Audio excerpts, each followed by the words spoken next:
Hello everybody, I am super excited to bring you another video using the Distress Oxide inks and the gel plate. I had a lot of positive feedback from my last video and I was really surprised at how many people haven't really played with their gel plate a lot or haven't at all actually, and I was really happy that I inspired people to take it out and use it. I have all of the supplies listed down below, and if you like this type of video, please give it a thumbs up. It helps me know that you enjoy this content, and it also helps YouTube and Google know that they can recommend and suggest this video as well.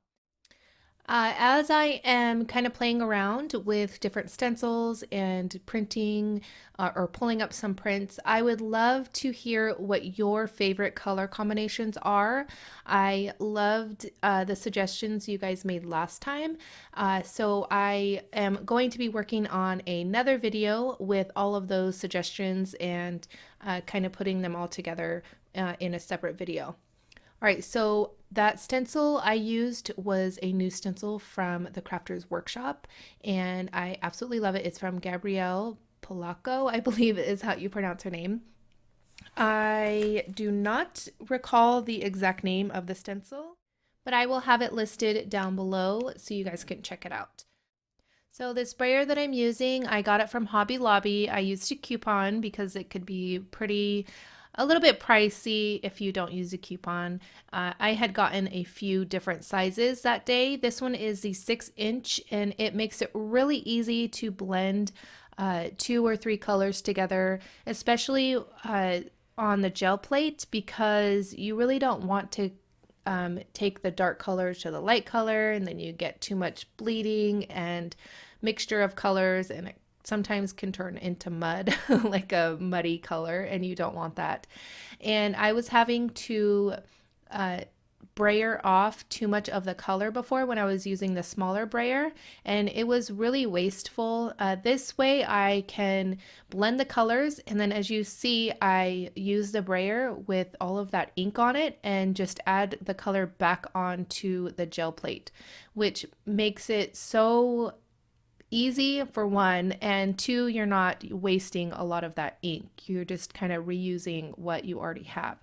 Although after each print and each time you brayer back on some of that color and blend the color, you do get a lighter print, but sometimes that can be really useful for something that you might want to continue to add more layers and textures on that particular print.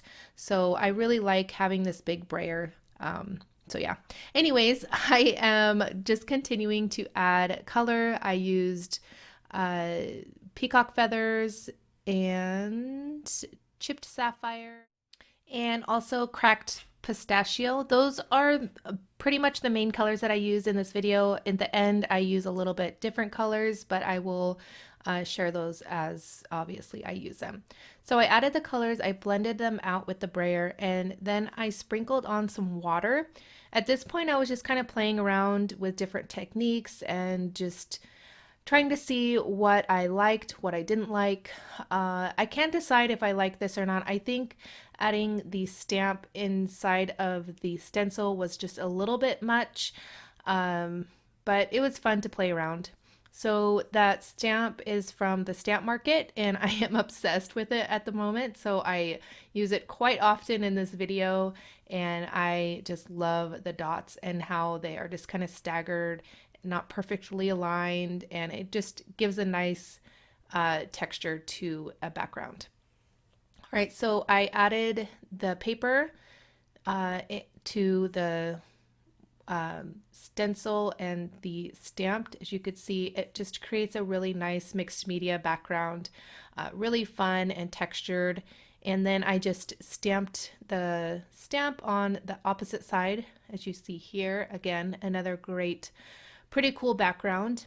And I still have ink on my brayer, so I'm just going to lay that back down, add my stencil back, and then again add that stamp again. As you could tell, I am obsessed with this stamp. I I don't know what it is about I love dots in general, but this one, because it's not perfect, I think that's why I love it the most.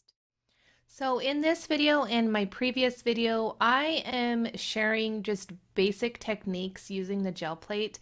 And to be honest, the gel plate has so many possibilities, especially when you start adding acrylic paint.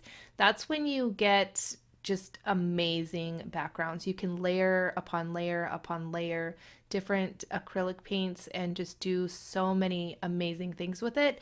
I am just having a lot of fun using the Distress Oxide inks.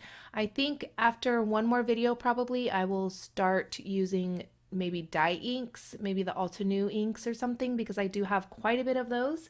And I think that would be fun to see a little bit of the difference between the Distress Oxide inks and a dye ink. All right, so I am just again playing around with different colors, and here I had cut out some hearts.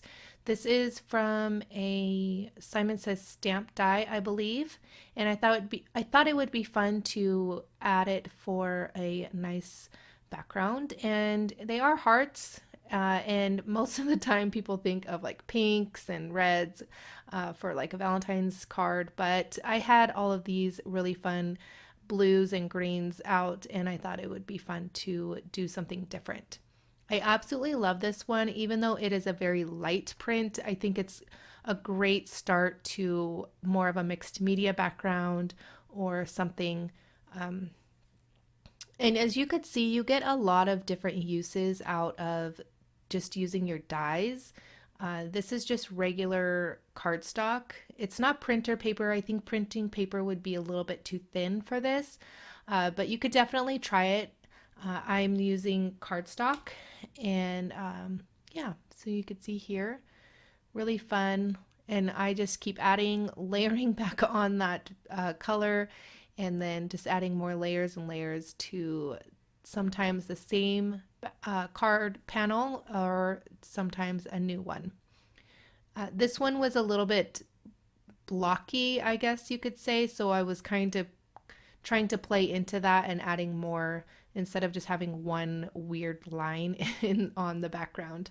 All right, so I'm adding more color to the gel plate here. And again, I don't know if you haven't seen the last video, I have the Ranger set of 3, and this one has this long rectangle, a smaller rectangle, and then a circle gel plate. And I do use a circle gel plate towards the end of the video.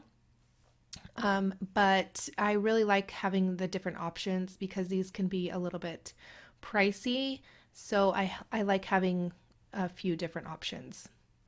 All right, so I am again just playing around, and I loved adding that shadow leaf die that I had cut out from a Alta Nu die, and then adding it to the circle. I think that would make a really fun focal point for a card.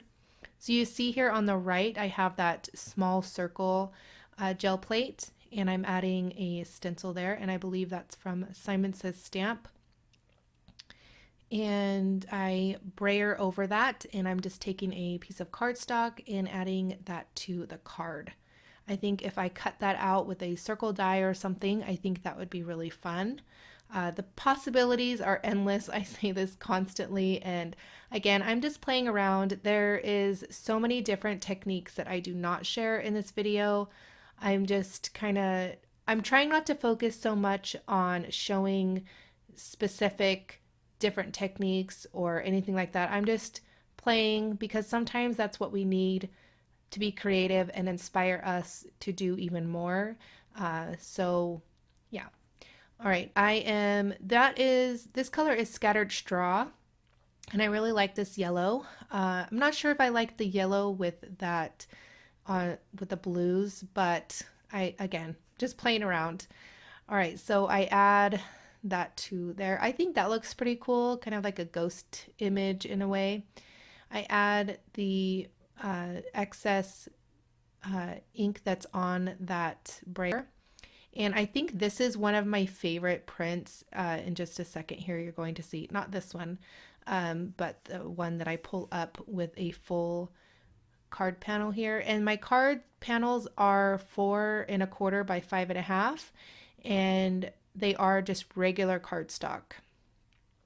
You're gonna see here. I don't know what it was, but it like where the circles and the lines connect, it has a blue, but then like the triangles, it was yellow. It was really cool. I don't know how I did that. I was like trying to think how I did that, but I couldn't figure it out because I wanted to do it again. Kind of a happy accident, I guess. All right, now I am adding peacock feathers, cracked pistachio, and iced spruce, I believe this color is. If I'm not, no, chipped sapphire, sorry. And I'm going to blend those together. This is one of my favorite color combinations. I really love this. It just really like a nice blue to this green color. It's really pretty. And you could see on the brayer how much ink that has. It looks pretty, I mean, you could see the cracked pistachio on it pretty well. So you definitely can get a lot of uses out of just a little bit of ink, I think. All right, so I'm going to add the ink back to the gel plate here. And then I am going, so the first print that I did was more down towards the bottom where, or the left side, I should say, where the chipped sapphire was. And then the second one, I wanted more of the cracked pistachio on the card panel. So I moved it up towards the right side. I only have the gel plate sideways because it is easier to see the full thing in the video, or else I would have it, if I was just doing this without videoing, I would have it long ways from top to bottom, if that makes sense, because it's a little hard to work like this. As you could see, I'm doing everything sideways. I thought it would be really fun to add the mermaid looking scale stencil to this color combination. I don't know why, it just kind of reminds me a little bit of like mermaid colors or like sea, like ocean kind of vibe. So I added the stencil, and then of course I added the stamp, the dot stamp. It's not a bad look, it just is a little bit too busy. So I'm going to add that color back onto the gel plate and then take the stencil again and then brayer on top of that more color. And that way I can pull up some of that ink and then get more of a print that way, or a different type of print that way. You're going to see in just a second. I don't know how many prints that I did. Oh, I was so bummed because now there's that blocky look. So I'm going to again play into that, just add kind of randomly some ink here and there. I do another pull where I don't drop it in onto my gel plate with the mermaid scale stencil, and I really love that one. Probably one of my favorites. I think the next video I will do with the Distress Oxides will be more of the pinks and purples. Those are a lot of fun to use as well. So you could see how many prints in just this short amount of time that I can get with just a little bit of ink using the brayer, and then a lot of that ink stays on that brayer and it stays on for quite some time. And I even had to wipe off because I was just using the same colors over and over and over. Probably, I would probably guess you could probably get maybe like 5 or 6, 7 prints out of just a little bit of ink and just adding back on that color with that brayer and continuing to do that. All right, so I added the stamp just by itself, and that is going to be my last print. I had a lot of fun, of course, doing this, and if you liked this video, please give it a thumbs up. If you have any questions, please let me know down below, and again, I would love to know what your favorite color combinations are. If you are new to my channel, I hope you subscribe, and I want to thank you guys so much for watching, and I will catch you guys later. Bye!